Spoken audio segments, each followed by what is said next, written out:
Փաշինյանը չի դադարեցնում առաքելական եկեղեցու դեմ երեկվանից սկսած արշավը։ Այսօր նրա թիրախում է հայտնվել Շիրակի թեմի առաջնորդ Միքայել Սրբազանը։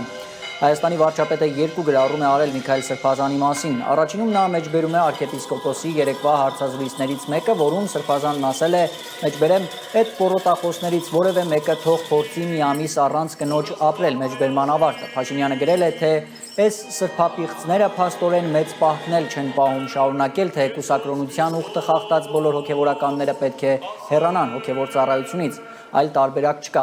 Ավելի ուշ Փաշինյանը եւս մեկ գրառում է արել ու գրել, թե իր համար ակնհայտ է, որ առանց կնոջ մեկ ամիս ապրելու անհնարինությունը տարածված վարվելակերպ է եպիսկոպոսած դասի համար եւ դա չէր կարող տեղի ունենալ առանց Գարեգին Բ կաթողիկոսի իմացության։ Նա մայրաթորին կոչ է անում քննել Սրբազանի հայտարարությունը եւ պարզաբանումներ տալ։ Փաշինյանի Սրբազանին վերագրված հայտարարությունը կոնտեքստից կտրված է, ուրբաթ 24 News-ին տված հարցազրույցում է Սրբազանը ասել այդ միտքը, նախ նշելով, որ եղել են կուսակրոն հոգևորականներ, ովքեր խախտել են ուխտը եւ պատժվել։ Սրբազանը թվարկել է, թե երբեմն ինչպիսի սայթակումներ են ունենում նաեւ կուսակրոն հոգևորականները։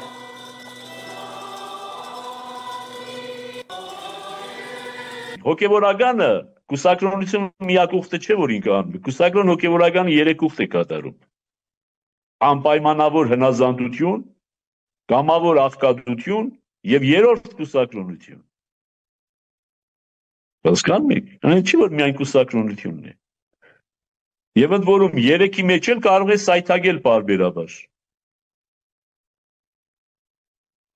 Կարող է սայթագել հնազանդության մեջ, երբեմն անհնազանդություն դրսևորել, բայց ներողություն խնդրել։ Կարող է աղքատության մեջ